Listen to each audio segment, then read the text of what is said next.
I want to know if Bitcoin is an ego test, if rights are given or taken, and how memes can change the world. Today I'm talking to Andrew Bailey, co-author of the book Resistance Money. Andrew is a philosophy professor and Bitcoiner. In this book, he and his buddies ask the question if Bitcoin is good. If you're interested, you should check out the link. All right, I hope you enjoy our conversation.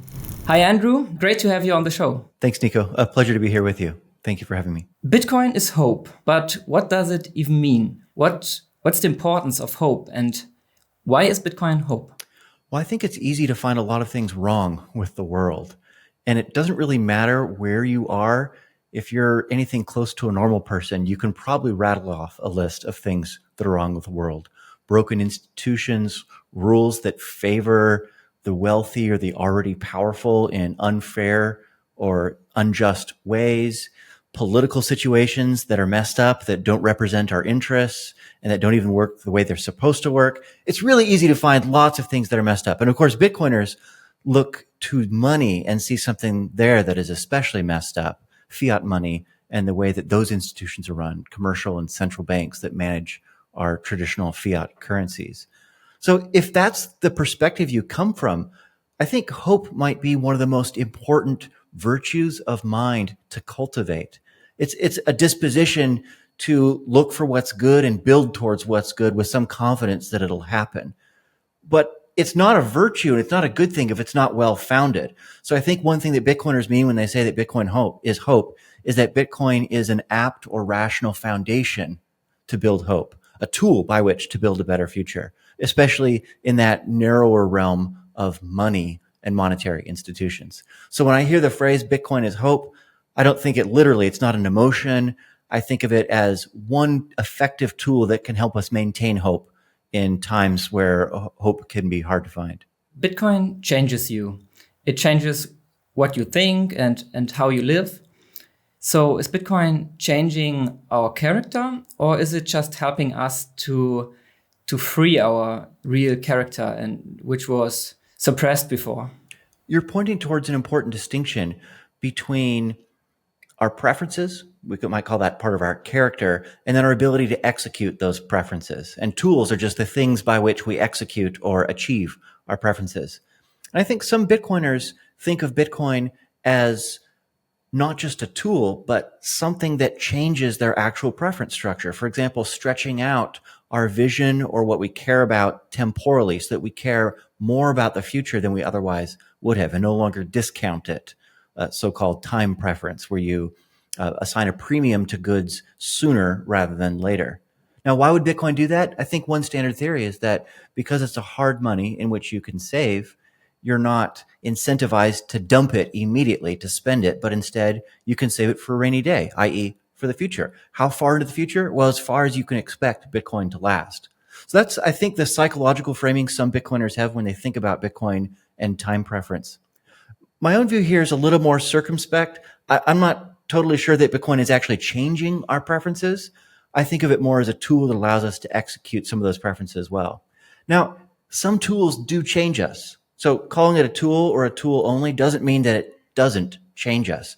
So think about how smartphones, yes, they allow you to execute your preference to communicate with your friends and family, but they also change your preferences because now you want new stuff and you're aware of new pleasures and new hatreds that you can nurture and new outrages that you can sustain by looking at outrage porn on your phone.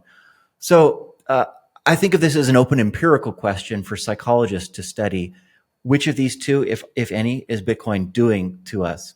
And I suspect if it's doing that second thing, actually changing our preferences, this is going to unfold under a very long time horizon, not in the 15 short years that Bitcoin has actually existed. So I'm somewhat skeptical about the stronger claim that Bitcoin's actually changing human psychology, as perhaps you can tell. What do you think, Nico? I'm not sure, but I can see how my life changes.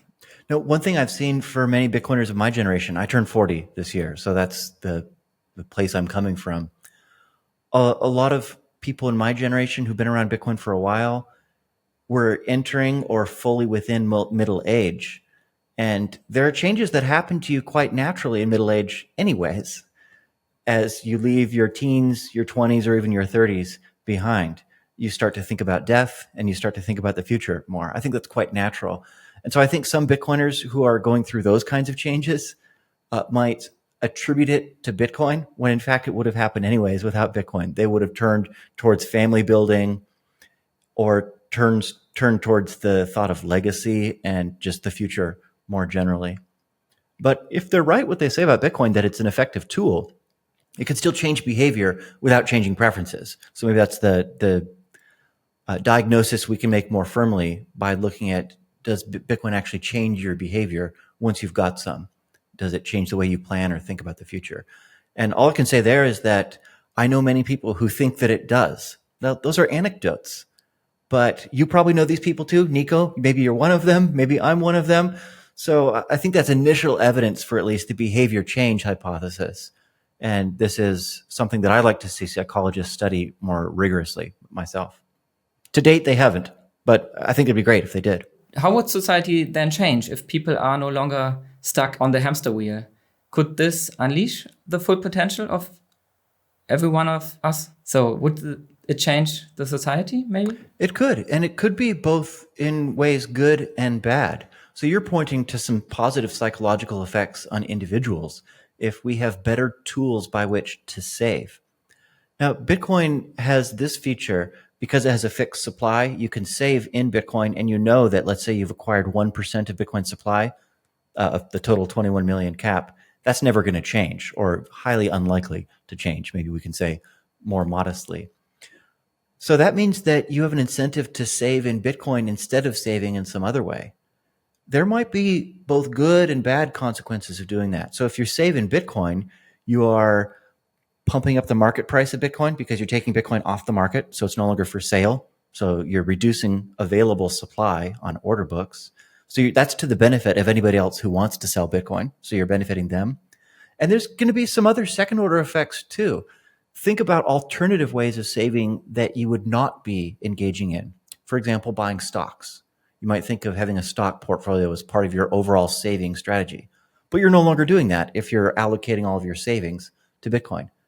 Now, if you think the stock market is worthless and that capital formation is bad, or at any rate not good, then you'll not really care about that. But if you think capital formation is really important for human prosperity, you might think that there's some negatives there as well, because that means that there's less money flowing towards research and development, to innovation, to the things that increase productivity and make us not just richer nominally, but actually better off materially.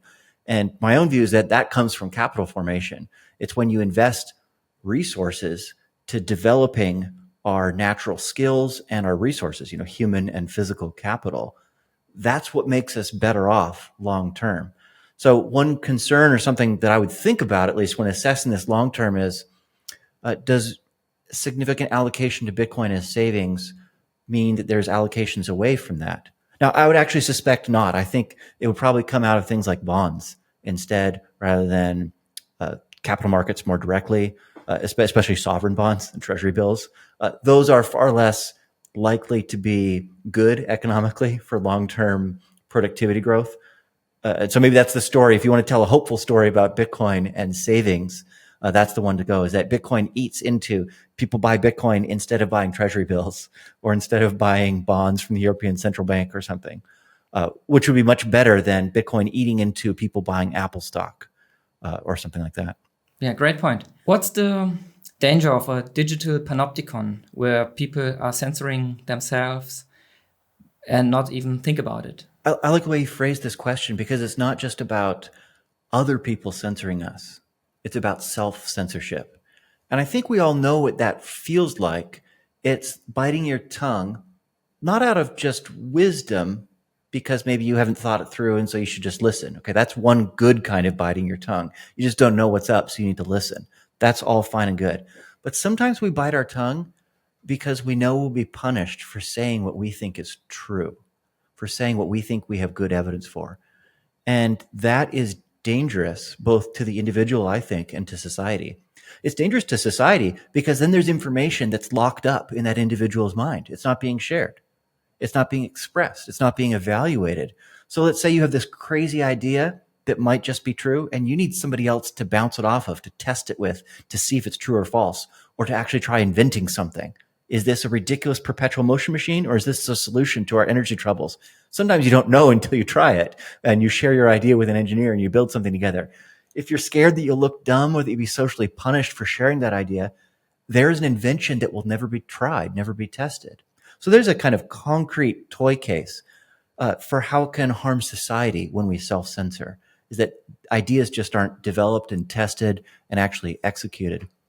I think it can be spiritually harmful for the individual too. And I don't mean anything religious or mumbo jumbo by spiritual. I just mean your own psychological health, where you have thoughts, you have yourself, you have your mind, you have your heart, the things you actually care about, and you can't share that with other people around you. It's crushing. We are social animals. We are built by evolution, by God, by our history. Whatever you think made us has made us to be with each other. And we care about each other, and we want to share our hearts. We want to share our lives with each other. So when we get blocked off in these ways, either by other censorship or by self-censorship, I think there's a kind of poison in our own mind. And just think about the image, you're biting your tongue. Well, you're going to draw blood eventually. And it may not be physical blood, but something more like psychic damage. And this is one of these hard to quantify, but I think quite real consequences of the threat of censorship. So could you argue that a prisoner could be more free than a lot of people in our society when he just says what he thinks and does what he thinks is right? Do we create our own reality? Could we just be free if we act like we're free? You remind me of this line. I think it's from Rebel Without a Cause. The line is, freedom's just another word for nothing to lose. So think about someone who's got nothing left to lose. It's all been taken from them. In a way, that person is very free because there's nothing more that can be done to them. So you're pointing to a prisoner. Let's say everything's been taken from him. No material possessions, no ability to dictate his own schedule. He sleeps in one little bed. That's it. But he can cuss out anybody he likes. And he can freely express any weird conspiracy or any truth or any mathematical theorem, whatever comes to his mind, he can say without inhibition because there's nothing more that you can do to him. So I think that is one kind of freedom that is definitely present when you have nothing to lose. Of course, my next thought is, well, what if we could have that freedom and still not lose everything? Wouldn't that be even better? And so that's what I would hope to build for our world, for our children, is a place where not only the prisoners are free, not only those who have nothing left to lose. If it's raining, a lot of people fell in a victim mentality, like, oh, damn, the weather is bad, so I can't have fun. Or some weeks ago, I lost some sets in a lightning channel where I forgot the channel backup. And I was like, oh, damn, this is a mess. But after it, I realized, no, I'm so lucky that I'm so early in this technology. I'm so lucky to test this new technology. So you can always see the positive things, and therefore you can create your own reality and your own, the world around you. There's an old Buddhist idea that is a kind of extreme rendition of this, according to which suffering isn't really real as an objective phenomenon. Rather, suffering is what happens when you notice something and then call it bad. Now, I think that's too extreme a version of the view to actually be true, because I think some things are bad for us, and you can't psych yourself out of noticing that they're bad, and you can't psych yourself of them out of, in fact, being bad for you. But there are maybe some things on the margin, or that shadow land in between, what's good for us, what's bad for us, where you can kind of choose whether you want to regard it as good or bad, and it in fact is either good or bad. You can choose to have a positive or a neutral or negative spin on things.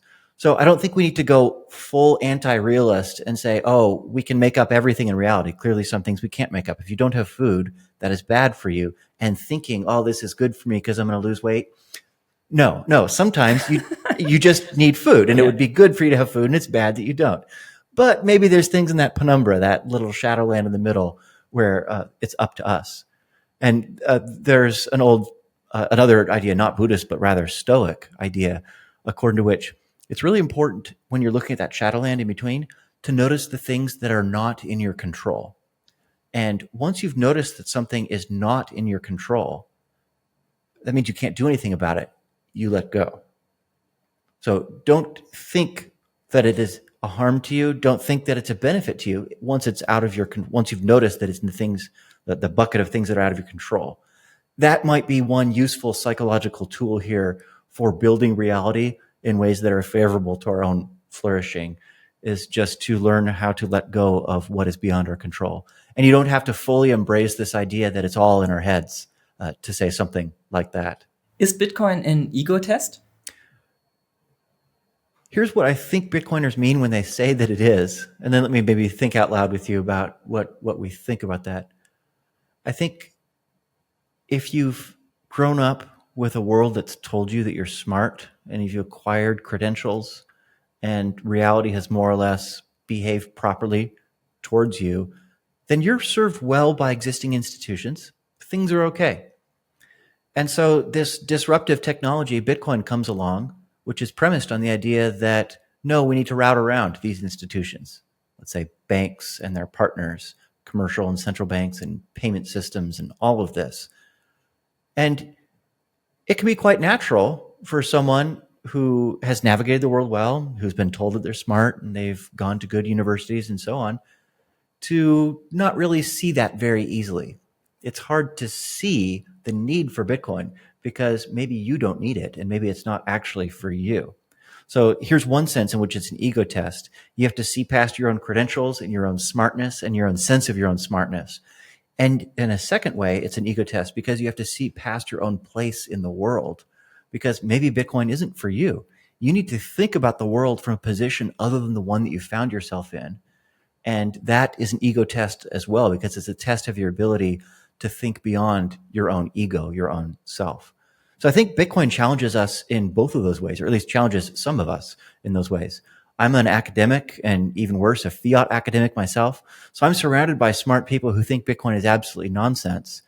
And I think they're just accepting, not in all cases, but in many cases, they're just accepting the sort of easy, obvious path. And maybe some of them have failed in that ego test. So I'm not saying like I'm better than them, that I've succeeded, but somehow, perhaps accidentally, I think I've been able to see something important. And it often involved seeing past myself. Maybe that's the reason why Bitcoin is bottom up. So because the people who are in charge don't need it. So yeah, and Bitcoin is bad for some people. Jamie Dimon, Bitcoin is bad for him. His life is probably worse off. Or, think about it in the long term, a good 20, 30-year chunk of his life. It's quite conceivable that it'd be worse with Bitcoin in it than without. It doesn't follow from that Bitcoin is bad. It's just bad for some, maybe for people who shouldn't have the kinds of powers or authority that they in fact have. Cypherpunks write code. They don't ask for permission. They just release freedom technology. And on the other hand, we have people who are lobbying in Washington, D.C. and asking for permission. Are rights given or taken? I'm what's called a moral realist. I think that there are some moral rules that exist and that don't depend on human minds, our own attitudes, our beliefs, our stance in the world for their existence, for their truth. So I think some things are right or wrong, regardless of what human beings think. And for that reason, I think that rights of certain kinds are also natural. That is, they exist and don't depend on our feelings, our beliefs, our stances for their existence. So that's where I come from. Now, you might still take a constructed view here, according to which there are rights, but they are things that we've made up, and still think that they're rather important. So that just describes my view of the existence of rights. But there's this other question, which is, how are they to be enforced? So let's say I have a right to life, which is a right to continue living and not have that capacity to live interfered with without due process, without fairness, provided that I'm innocent and so on. So you can add these qualifiers to it. How is that to be enforced? Well, some people think that it should be states that enforce those rights, that governments are instituted among, let me quote the American Declaration of Independence, Governments are instituted among men to secure these rights, deriving their just powers from the consent of the governed. So that's a famous phrase from the preamble to the Declaration of Independence. Now, that's well and good. But here's what I like about the cypherpunks. They thought that rights might be enforced by other institutions or parties or tools as well. Why should only the state be involved with protecting rights? So we could agree or disagree about the origin or the nature of rights and still think, no matter what you think about that ontological or that philosophical question, here's this further question: how are they to be enforced? And the lovely thing the cypherpunks did is they introduced us to a suite of technology stacks that allow us to enforce those rights through ways beyond just voting or asking or begging for others to enforce those rights or respect them for us, which is simply that we take them. In this way, the cypherpunks were following the mold of civil rights activists, and, for example, in the 1960s in the United States, who, of course, they lobbied for laws to change for there to be less legally enforced racial segregation in the United States. But you know what else they did? They took. They simply entered the places that they thought they had the right to be: the bathrooms, the buses, the schools, the courthouses, the commercial spaces. They thought that they had a right to be there, so they simply entered. They took. They enforced those rights themselves and didn't wait for the state to do it for them. Now, the way they did that is a little bit different than cypherpunks. Cypherpunks do it with code, but fundamentally the technique is a very human one, and it's quite similar, which is to take rather than to ask. And for myself, I just love that. I love that idea. And that's one of the things that just makes the cypherpunk so badass. Do you think anarchy would work in our society long term? I'm not sure that there's any human society where anarchy has worked at scale. Now, I'm familiar with anarcho-capitalist literature where people like David Friedman will point to medieval Iceland and polycentric legal systems in, let's say, the pioneer era of the Americas. They'll point to polycentric common law in continental Europe, or in what's now the United Kingdom in the 1600s, the 1800s. So fans of anarchy will point to these little instances and say, "Oh, it worked here, it worked there." I'm not a student of history to really comment too much on the details of some of that, but my observation is that those little pockets or examples are quite small compared to the overwhelming examples we have on the other side, which suggests that people actually want governments. And we know that because of revealed preferences. They come together to form governments, and where governments aren't formed, for example, when people are moving to a new, previously unoccupied or very disparately occupied region of land, they designate one dude as the sheriff, and they designate other dudes as his deputies. And all of a sudden, we have a state. So I suspect there's something deep here that is reflected in this behavior. It's not that the state is good or that the state has authority, but that people feel it to be necessary and prefer to live with it rather than without it. So that's not a normative judgment or like a deep philosophical judgment. It's just an observation about how people in fact behave. My guess is that we want there to be states. And if you want to think realistically about the world, you should probably take that into account rather than to anticipate a world without a state, in my opinion, at least. Is inflation theft, and is it destroying the society or the moral in our society? I think theft is when you take something that's not yours. And I don't see a good argument for the claim that inflation is theft. If there was an argument, it might have a form like this. What is yours is the value, let's say, of a dollar bill. Okay. Mm-hmm. And that value is taken from you when someone else, exogenous to your wallet. So you got the dollar bill in your wallet, in your little purse, and somebody else is printing more dollar bills. So what's taken from you isn't the dollar bill. Instead, what's taken from you is the value of the dollar bill. Now, myself, I don't think you have a property right in the value of the dollar bill. I think your property right is in the bill itself, but you have no right for it to be worth one hamburger or one hot dog or two or a full car or anything. You don't have a property right to it having certain purchasing power And so it can't be taken from you. It's not the sort of thing that can be stolen. So I don't think of inflation as theft. Now, it doesn't follow from that inflation is good. It doesn't follow from it that it's okay. It doesn't follow that we should want it. But I think of that as maybe one of the weaker arguments against inflation. As far as whether inflation is good or bad or destroying society, I think it has disparate effects on different people. Some people are benefited by inflation.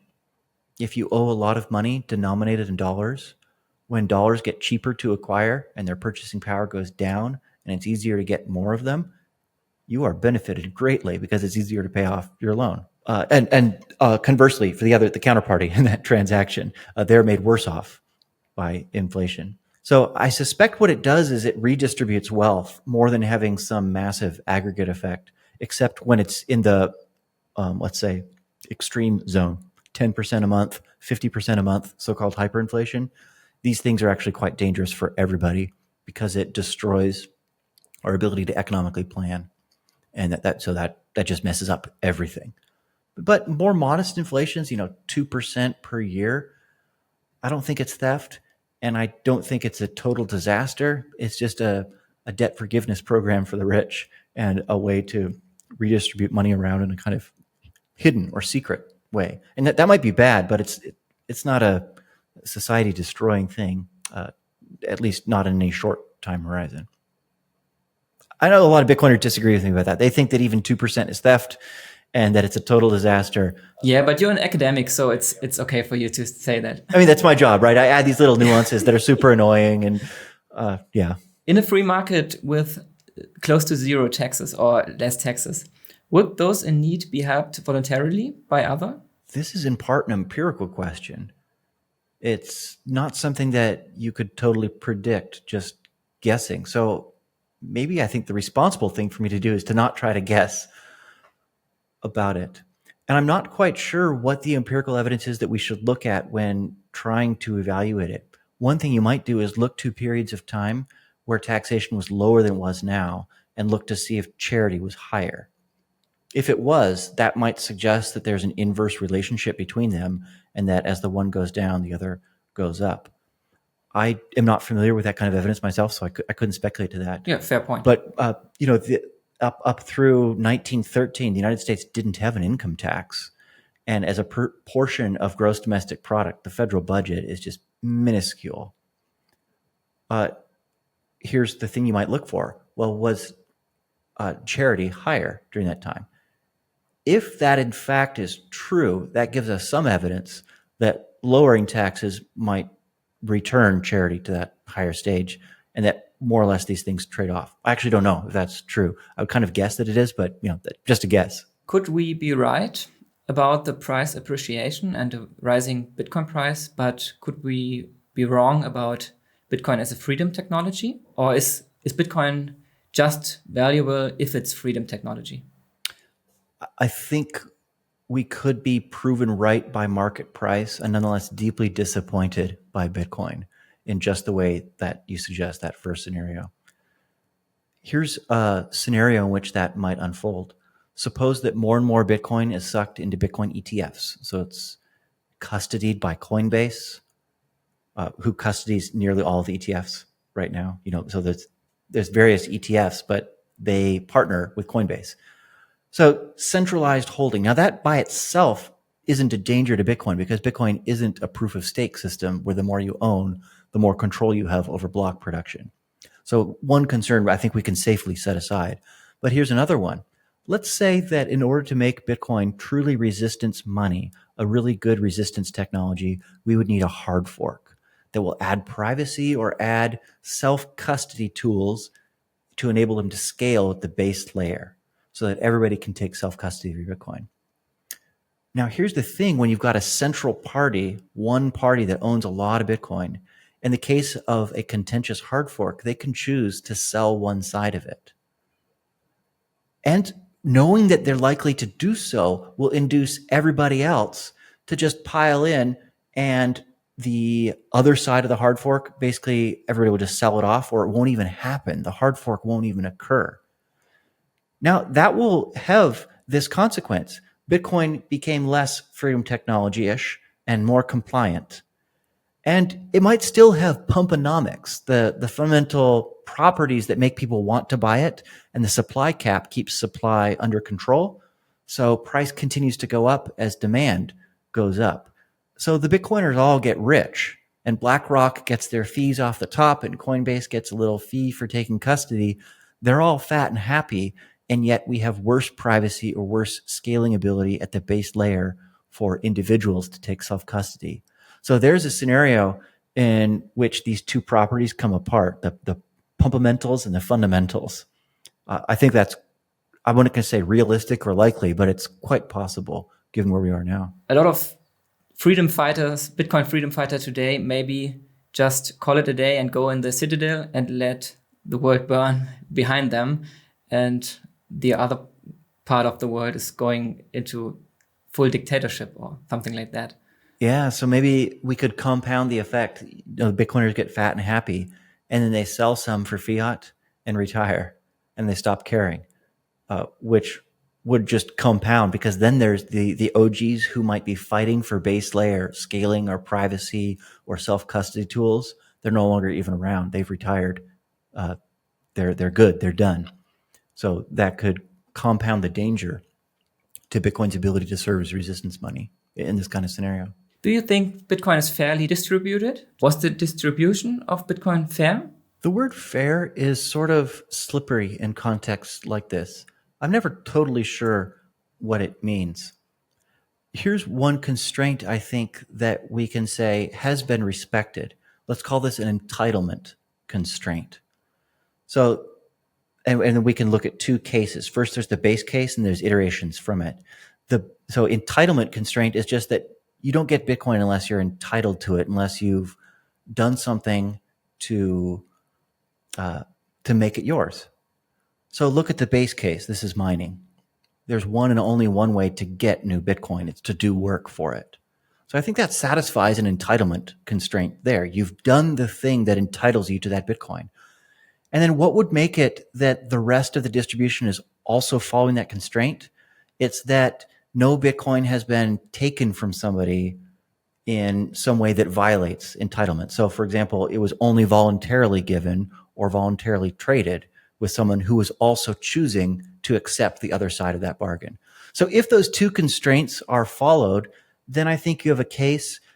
I'm not sure that it's fair, but at least that there are no violations of a very important moral constraint on the distribution of Bitcoin. Now, some people might still say it's bad to have Bitcoin distributed the way it is, that it should be more equal in its distribution. One kind of person who would say this is a so-called egalitarian who thinks that economic equality, that is equality of wealth or of income, is intrinsically valuable. Myself, I'm not an economic egalitarian. I don't think there's intrinsic value to equality of holdings. So I wouldn't advance that argument myself. Those kinds of people, though, might have objections to the distribution of Bitcoin and its fairness that derive from their egalitarianism. But I think those kinds of people will have even more grave objections to basically every other system of property that's ever existed, because the initial distribution of land, for example, is basically settled by violence, not by work. And the initial and then the transfers from then are often interfered with in wildly unfair or obviously unjust ways. So both versions of the entitlement constraint that we might think are sort of respected in the Bitcoin case, definitely not in other cases of possession or property rights. So egalitarians will basically be upset about everything. And they probably have no special argument against Bitcoin, though they will probably object to Bitcoin as well. What's the value of freedom? And is there anything more valuable than freedom?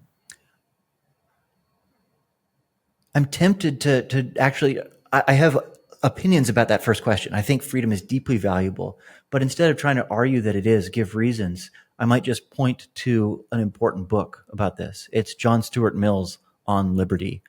And this is a classic text in political liberalism.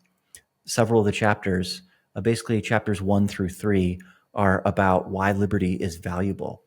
Actually, let me give you one of them. So liberty is the ability of each of us to live our lives as we see fit, provided that we're not harming others. That's of course, we add qualifiers to it, but that's the fundamental definition. There's a really cool series of arguments in chapter 3 of On Liberty. It's all about individuality. The idea is that liberty helps us each develop our own character, our own traits, our own minds, our own hearts in really weird ways. If we're forced to conform, to follow rules that are too strict, whether enforced by society or by the state, then these capacities don't develop. And so we are less beautiful, less interesting, less clever, less happy than we would have been had we been allowed to bloom. So that's where this phrase, let a thousand flowers bloom, is from. It's from On Liberty, John Stuart Mill. The idea being that, flowers, they're each different. And the world is made a better, more beautiful and interesting place when you let this one be purple and that one be yellow, and this one is just grass and not a flower at all, and so on. So there's deep value in individuality, and liberty is the enabling condition for individuality, for each of us to be our own person. So maybe there's, I said I'm not going to give an argument, but then I did. There's a case for liberty that I rather like. And I'll just give credit. It's stolen from chapter 3 of On Liberty by Mill. Talking about good books, you wrote a book. It's called Resistance Money. You asked the question if Bitcoin is good.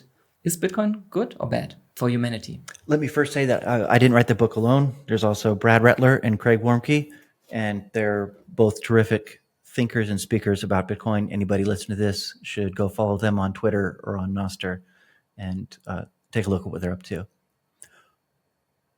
We did use that as one framing question for the book. Is Bitcoin good? And we have a sharper version of the question that we kind of like, which is Bitcoin good for the world? And we have a specific way of thinking about that. So it's one thing to ask, is Bitcoin good for me? And straightforwardly, then it's just, do I have some and will it pump? Or am I short Bitcoin and will it dump? That's sort of how you handle that question. That's not very interesting, though. Maybe we want to know about Bitcoin's overall effects for the world. So what we tried to do is think of a way to evaluate Bitcoin more neutrally. Not is it good for me, but is it good for the world? And to find an actual thought experiment that would help us do that. And the thought experiment that we adopted is called the veil of ignorance. The idea here is, think that you might fall asleep, and when you wake up, you will be someone, but you don't know who you'll be. Of 7 or 8 billion people, you could be any one of them. You could be a farmer in Venezuela. You could be Michael Saylor. You could be a podcaster in Germany. You could be some guy in Singapore talking to a podcast in Germany. You could be rotting in a Russian jail, a dissident journalist. You could be a European central banker.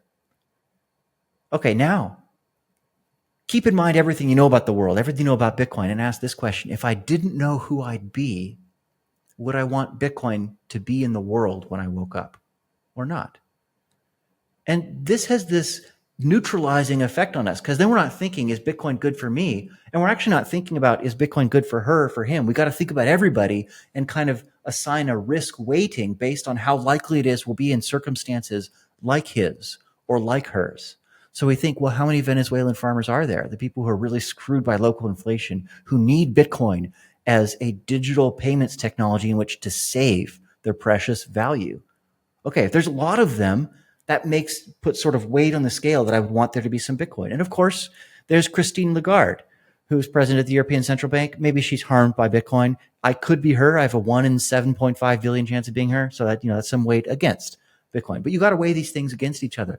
People that are disenfranchised or censored, or who suffer under hyperinflation, or who are otherwise blockaded or harmed in some way by legacy monetary systems, and for whom Bitcoin is useful and good, and add them to the scale. And if there are enough of them, and if their plight is bad enough, then it helps us see that the answer is actually yes, Bitcoin is overall good for the world, because there's a good chance I might have been one of those people who don't just want Bitcoin, but need it. Such a great idea. Thank you. We were really happy when we came across this. It just helped frame and organize much of what we did in the rest of the book. Some people critique Bitcoin because it's used by criminals. And the Bitcoiners always respond, no, it's just a tiny amount of criminals.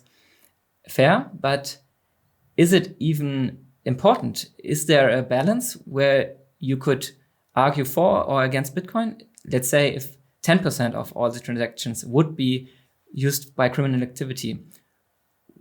Criminal in what sense? And would a freedom technology still be good for the world?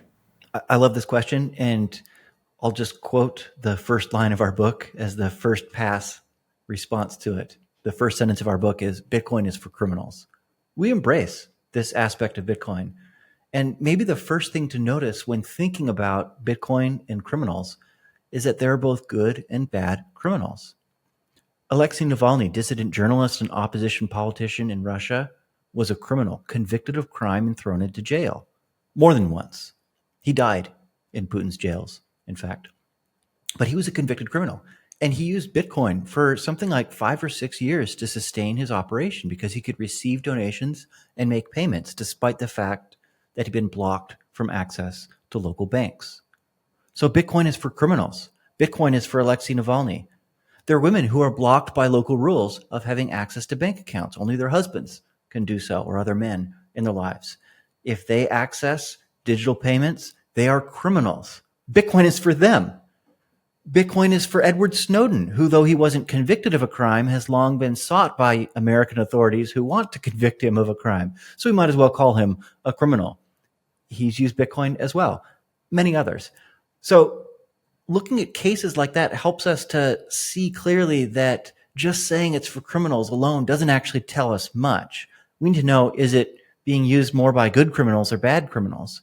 And is it especially important that the good criminals who use it have access to this kind of freedom technology? So that's one of the arguments we make overall in the book is, yes, of course, bad people use Bitcoin, drug dealers and human traffickers, and the Lazarus Group, the hacking group run out of North Korea that helps fund their nuclear weapons program, and so on. Lots of bad people, and some of them are criminals, use Bitcoin.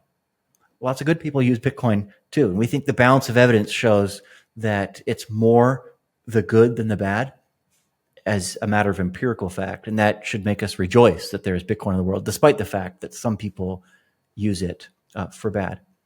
And in a way that shouldn't surprise us, a lot of general purpose tools are like this, that if they actually are useful and if they are general purpose, they will be used by both good and bad people. Hammers can be used for murder. Hammers can also be used to hammer nails. It's good that we have hammers, despite the fact that they can be used for murder, and the very fact that they're useful, that it's this lever with a heavy weight on it. This can do all sorts of cool stuff. That's why we'd want there to be a thing in the world is that it's useful. So also for the internet itself and many other general purpose technologies. So I don't think Bitcoin's special in that respect. Lots of generally useful tools can be used for good and for bad. And thankfully for the Bitcoin enthusiasts, the empirical evidence suggests it's used more for good than for bad. And here's one more point. I know I'm rambling, but I got to get this one out. Think about the dollar and ask, is it used for criminals? The answer is yes. In fact, the dollar is overwhelmingly preferred by criminals. Now, once you've noticed that drug dealers prefer cash and that international criminals prefer American banking partners, they prefer that Jamie Dimon be their banker. In fact, the classic phrase here is, who was Jeffrey Epstein's banker? Jamie Dimon was his banker. It wasn't Satoshi Nakamoto. It wasn't Bitcoin. Criminals use the US dollar a lot. Does anybody for a minute think that makes the US dollar not worth having, that the world shouldn't have this technology in place? Of course not. So we just need to put our thinking caps on and actually use the same kind of reasoning when thinking about Bitcoin. Okay, final question. We as Bitcoiner, we are just random plebs having fun on X or Nostr and memeing around. What's the power of memes? Well, meme is an idea that can and does spread. And sometimes it's in the form of an image. Sometimes it's in the form of some words on top of an image or something a bit more abstract than that. So I just used a meme. The question, who was Jeffrey Epstein's banker? That's a meme. And it's a question that once you hear it, you probably remember it and you'll repeat it. It's kind of juicy, spicy. It attracts the mind. So it has this attractive magnetic quality, and then it's easy to repeat. So it's the cost of repetition is very low. The marginal cost of reproducing a meme should be as close to zero as possible for it to have full mimetic power. Now, memes, as it turns out, change the world. I've already given a number of American examples. I'm going to give one more, I'm afraid, from the American founding. The American founding really was based on ideas, and we can think of those as memes of this kind. So John Locke's second treatise on government, it was written about the Glorious Revolution in England, but it was the second most widely read book in the Americas shortly before the American Revolution. And in that little booklet, that essay, the second treatise on government, John Locke argued that revolutions could be morally permissible if the king or the sovereign was unjust in the way that he ruled. And so you had the printing press, so it makes cheap to reproduce, and you have this little idea that it's okay to decapitate kings when they're bad. Okay, so you have there's something visual to it. Think about executing Charles I in the Glorious Revolution. You have it can be expressed very simply. This wasn't a complicated essay. Literacy was high, and the cost of reproduction was low. And so this idea spread in the American colonies. And then they get really upset about taxes, and they have a revolution, and they get rid of these Brits just because of a meme. So you asked, are memes powerful? Do memes change the world? Absolutely, they matter. They do change the world. Every revolution that has actually done anything important began with a meme. That is an idea that could reproduce. And you might think of Bitcoin as, at its heart, it's a complex that includes a meme plus a tool. The meme is money without state, or resistance money. It's money that can't be messed with very easily by authorities, money that isn't generated by those authorities, money for us. So that's the meme. And then it includes the tool to execute it, which is actual code. So what was the tool in the American Revolution? It was actually the personal firearm. It's the creation of the personal firearm that allowed that revolution to happen. Not just cannons, but individual men with firearms that could dominate on a battlefield, even against trained soldiers. So there's the idea plus the tool. We have the idea plus the tool in the case of Bitcoin as well. And the tool isn't a violent one. It's just code. But it gives action, it gives voice, it gives reality to the idea. And then these two, they spread together. And that's us, and that's Bitcoin. Perfect. Thank you so much for your time. It was a great conversation. Oh, thank you, Nico. And thank you for having me. A pleasure. Bye. Yeah. Cheers. Thanks for watching. I hope you liked our conversation. If you want more content of Andrew Bailey, you should check out some links in the description. And you should really think about checking out this book as well. It's great. I really love to hear him talk about Bitcoin and enjoyed our conversation. Thanks for watching. Bye.